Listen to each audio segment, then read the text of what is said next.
So this session is really an intention to look at different changing states of energy in Western Maryland. And we have four components to this. I'm going to be talking a little bit about wood energy.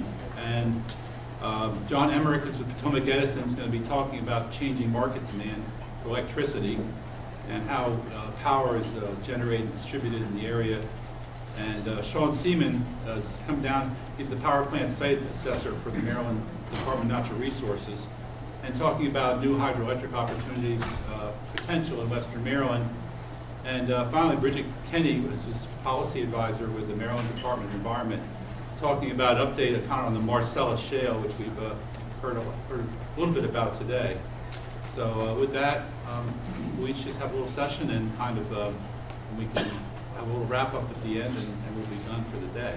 So I'm going to just start off talking a little bit about, I need my clicker.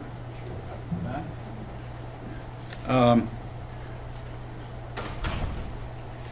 think my training in general is in forestry. I've worked with Maryland Extension for a number of years. This whole thing of wood energy has come up quite a bit. And when most people think about wood, they think of it kind of as a dirty fuel. And that's because a lot of folks are not aware of the advances that have been made in wood energy, throughout the country. In fact, question is, why would you want to use wood as a heating fuel? Well, first of all, it's renewable, and that's something that's been lost. If you used to go to the Maryland Energy Administration webpage for many years, you would never even see wood mentioned. It's all about solar and wind and things like that. It's sustainable. I'll mention just briefly about that, but we have a lot of wood in Maryland, not just in the woods itself. It can be part of harvest operations, but also that's urban wood. Wood that is basically every time the wind blows, there's a lot of biomass generated, woody biomass, and it's carbon neutral by EPA definition. Trees produce carbon when wood is burned, but it also, they use carbon when the process of photosynthesis. Stable fuel prices through the heating season and over the years.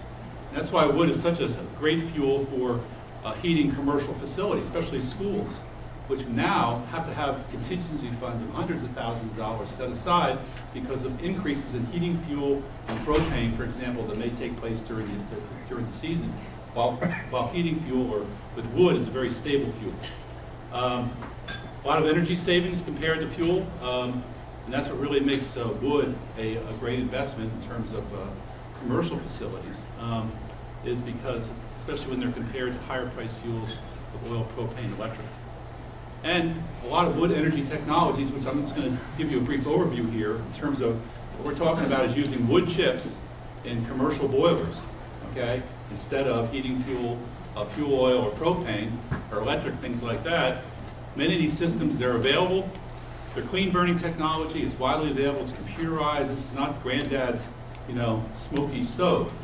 Unfortunately, there's some of those still around, in terms of outdoor wood boilers. We're not talking about outdoor wood boilers. We're talking about a boiler room in a commercial facility. And they don't rely on grants. For solar and wind to be affordable, they typically require grants. Wood energy facilities pay for themselves basically on the fuel saving. I'll show you an example of that. So, also, wood comes from local sources. You have energy security. Right now, someone cuts off the pipeline for oil or gas. This is what's happening in Ukraine right now. We have lots of wood resources immediately in our area. Most wood has to be sourced from within 50 miles of where it's used. And it contributes to local economic development because every dollar spent, most of those dollars are spent in the community for infrastructure, for people to utilize, to process the wood, to deliver the wood. And that studies have shown that for fuel oil specifically in this example, and other studies have shown that most of that goes right out the door to multinational corporations. It's economic development potential lost. It's economic dollars lost. Every dollar you pay for your electric bill, for a fuel oil bill, now some of it stays for local processors and deliverers, most of it goes right out of the community. And that's not the case for wood. And this was actually a presentation to a school facilities group we did earlier this week. It also can be a part of a school curriculum for environmental education. So, where is Maryland now in the use of biomass? There are 7 wood energy facilities in the state, 6 are sawmills, 1 is a prison, and that's the Eastern Shore Correctional Institution that started in the 80s. they save about 63% of their fuel costs using wood compared to fuel oil. Okay, this is advanced. This is computer-controlled combustion. There is not any smoke. There's no smoke that comes out of these smokestacks. I mean, this is not what you're thinking. And what happened as of April 28th, as a lot of the work that I've been involved with a group called the Maryland Wood Energy Coalition, which is a group of agencies and nonprofits and businesses in the state of Maryland working with MDE to update their regulations to allow so you can get a permit to use wood in commercial oil facilities. And it was prohibited because those regulations hadn't been updated since 1972, when wood was not a clean burning, process. And we are way behind other states. Pennsylvania has a couple hundred facilities, many of them schools, that utilize wood. And Vermont has been doing this since the 90s. There's over 30 schools in Vermont that use wood-fired boiler, wood chips to produce thermal energy, heat their buildings. So what's changed the chord for a lot of what we've done is going on some wood energy tours in Pennsylvania. It's what helped a lot with the changing of the regulations, taking folks to these facilities. There's a high school facility planned. This is an Evangelical Community Hospital, almost a 400,000 square foot hospital in Lewiston, Pennsylvania. Heats strictly with wood chips, okay? And they use some other, they have some ability to use natural gas sometimes too. 17 acres of greenhouses in Evan Shade's greenhouse up by Lancaster. Many schools. So this is an applied technology. It's available off the shelf. Europe is highly involved in implementing this. So the vision here, as a forester and a person working with this industry, is to kind of create a new industry. And the Western Maryland counties are in a real advantageous position, especially those in Garrett, Allegheny, and Washington County that have a lot of actual natural wood resources. But it extends to the urban central counties because of all the urban wood waste that now typically just gets thrown in the landfill to make mulch. And anybody in the mulch market will tell you, hey, it's great in the spring, a little bit in the fall, but what do we do with the rest of the year? It ends up in the landfill. That's what happens to it. So the little difference between creating a heating facility using wood compared to oil or gas is infrastructure, because you do have to have a garage, many times just a single garage. It could be deep in the ground to store the wood chips, at least for a couple of days to the better part of a week. And the way it's delivered and done is that the wood chips are ground up. They're delivered in a semi truck with a walking floor. It just walks the chips into the storage area, and I'll show you the technology here a little bit. But basically, I'll have a slide that demonstrates that. This is how wood energy facilities really pay for themselves. This is wood chips typically are sold by the ton, wet ton. The wood does not have to be dry. It's cut up, chipped up, and burned. 40–50% moisture. If you pay for $40 per ton for wood chips, which is it's a reasonable price, you could pay no more than this for these other types of fuels. So you can see there's a factor of 5 built in here, and that's how wood energy facilities pay for themselves. The payback period in many cases being, 5 years, under 10 years. Using locally sourced material, you have energy security, you have price stability, and you have a clean operation that's renewable and carbon neutral. So what are the most appropriate technologies? Many states have fuel for school programs, and Maryland should. This is something we're working with now with the Maryland school facilities. This is a no-brainer. This is a way that local governments can save real energy dollars, not imaginary dollars that rely on grants, on an ongoing basis, using a natural resource, using local labor and infrastructure. And you're not paying all money out for energy to people that don't like us. And we can turn that spigot off at any time. So there's a lot of opportunities. This is the technology. Like I said, the chips are delivered into a large storage area by a walking trailer. It has a walking floor, so there's no backhoes or front-end loaders involved here. It's all automated. Requires no operation. There's a shaker table in here at the bottom of this bin. Goes onto a conveyor when it needs fuel. It goes into metered into the combustion chamber. The units are bigger. They take up more space because they have more combustion area. And then, of course, you have your emissions that are taken care of through a variety of emissions technology. So just to give you an example of a couple of projects from Pennsylvania, how these might work out. This is Penn Valley School up near State College. About 160,000 square feet. Yeah, part of it with oil and electric previously. Their heating bill was $610,000 per year. All right, and they built actually a new building because they wanted to centralize some of their other facilities and stuff. But they built a Cadillac facility. It doesn't have to be like this, but they had other reasons. That's the chip storage right there. This backs up against there a couple times a week. It drops off some chips. This gives you an idea. This is a 10 million BTU boiler, produces heat and hot water. They're saving on fuel about $250,000 a year. The cost of that facility was 2.7. They did get some grants, which brought it down to 1.2 million. But even with that payback period based on the 250,000 per year, is 4.8 years. But if you take out the grants, it's still only 11 years. And that is a much bigger facility. They have other reasons for building the facility that big. So the point is, it's a good payback period. This is another school district up in Sullivan County, and they built in a water storage tank, which is very common now.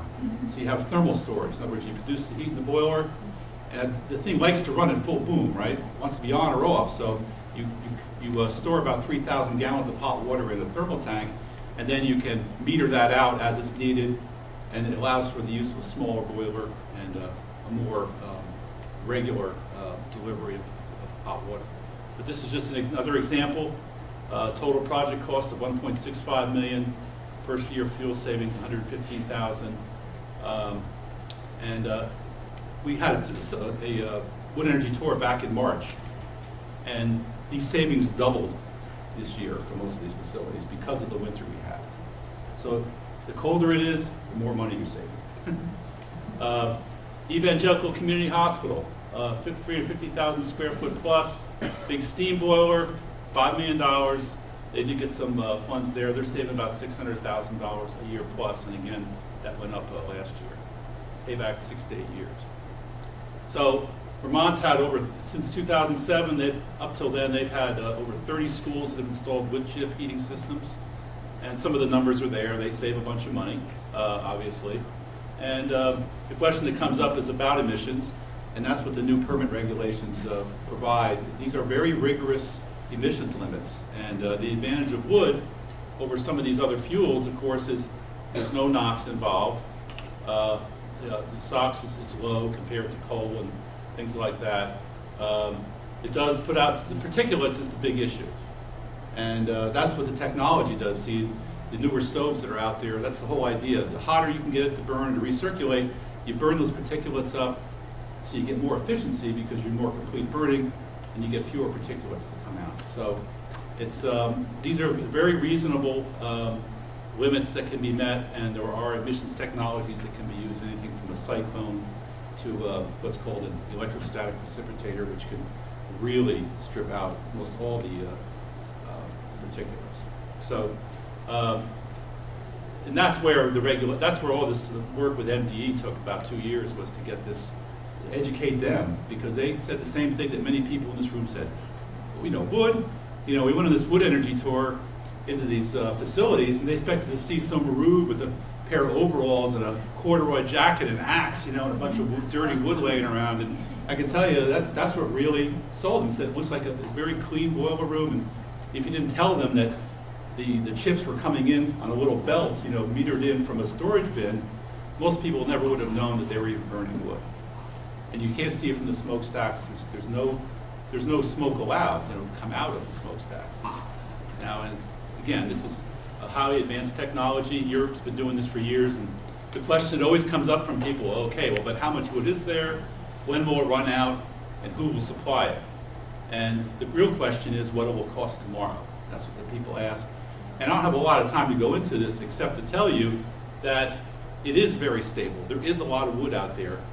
Maryland, in particular, grows about 2.6 times more wood that is removed by any type of logging or any type of land clearing or any type of mortality. Okay, and when you look at just hardwood, it's 3.6 times. Okay, and then you look at all this urban wood waste that's generated every time there's a storm. there is a large amount of wood that's out there that is not utilized. And it's become a liability to most communities. What the heck do you do with this stuff? So, and there are a lot of different suppliers out there. Most folks in commercial facilities may make local contracts with loggers and arborists, but many people will go to aggregators, who are basically people whose business is to supply a certain amount of tonnage of fuel, the same way you would go for a fuel supplier for an oil contract, right? Except aggregators are a little more difficult because you're talking about wood from different sources. So the wood is there for the future. Some of the rough calculations have been done for Maryland. There's enough for 10 combined heat and power units in 65 schools. That's just roughly looking at it. And I'm not here to tell you that wood is the right situation in every application. It's on a project-by-project basis. And there are tools that can be used that are fairly simple, using some fairly simple criteria of square footage, existing fuel, and existing fuel costs that can give you an idea if this is a viable technology for that application. And this just gives you a little thing about price stability. This is from Vermont. This is from 1986 up to 2007, and you can see wood on the bottom. This is dollars per million BTU, and this is the price of oil up here. So even though it has gone up a little bit, wood is a relatively price-stable fuel. It does not depend on international policy or global politics. It's sourced typically within 50 miles to make it viable. You can't go much further than that with a truck with diesel fuel and make it work out. So money stays in the community. We're looking at moving forward with some school projects. And I think the message I want to leave with you folks here is that when you go back to your communities, if you want to call me, can put you in touch with some resources, but for many, like Garrett, Allegheny County, I mean, you're looking at new schools and stuff. I'm not sure why you wouldn't consider this, because it saves real energy dollars, okay? And there are some simple assessments that can be made, and on that last sheet is actually a couple of the better ones that are here from Wood Energy, and these are a couple of fuel comparison charts that are out there where you have facility managers, you can plug some numbers in, and you get some ideas of viability of projects. On top of this, I'll just mention on the residential side that the Maryland Wood Energy Coalition is involved with the administration in initiating a wood grant program for residential users, really doing a lot with residential users. So they will pay $500 towards the purchase of a wood stove, clean burning wood stove, very low emissions, or $700 towards the purchase of a pellet stove in the state of Maryland. So that's a big incentive for people to invest in wood energy. And I know the governor's office, we've been working with Abby Hopper, with MEA, and this was a pilot program. And I just got a note from them that first year I think they did it, they had about 70 applications for the wood grants. Since the first of the year, they made an ongoing program. They've had over 500. So these are people, and let me tell you, how does the average person save on energy costs? Well, it's not buying solar panels and windmills, okay? Because solar panels require an investment of $20,000 to $40,000. The average person doesn't have that money in the bank, but they can afford to buy a $2,500 wood stove with a great wood grant and save some real dollars. So this is something that really helps, lower to middle-class families. So, yeah. Are other types of materials combustible, like sawgrass, switchgrass, that sort of thing, that you can put in these facilities? And yeah, there is actually one up in Hughesville that uses switchgrass, or willow actually. The problem with those is they have much higher levels of ash, and they just require a lot of more engineering. You get more ash, and it's a little more difficult. But it depends on. There's a bunch of different types of units that are capable of burning different fuels. Winter wood, you're committed to that particular. Well, if you know that's what's going to be what you're going to do, then you're going to select a technology that can do that. So that's my time. I'm Mr. Wood here. So, as a forester, this was a major accomplishment to get the state of Maryland to recognize that wood is actually a renewable resource, and that I think the administration has stood behind this to support it, which we're very thankful for. Yeah. Good question. Garrett County, a lot of our wood is state-owned by DNR, and the amount of timber harvesting that they have done on state lands has dropped considerably in the last decade. What's their stance on? Well, DNR, myself and Dan Ryder from DNR were who's the wood utilization specialists, have been the one that really started this whole wood energy coalition along with other partners. DNR is solidly behind us. Now, their individual timber harvesting policies are another issue.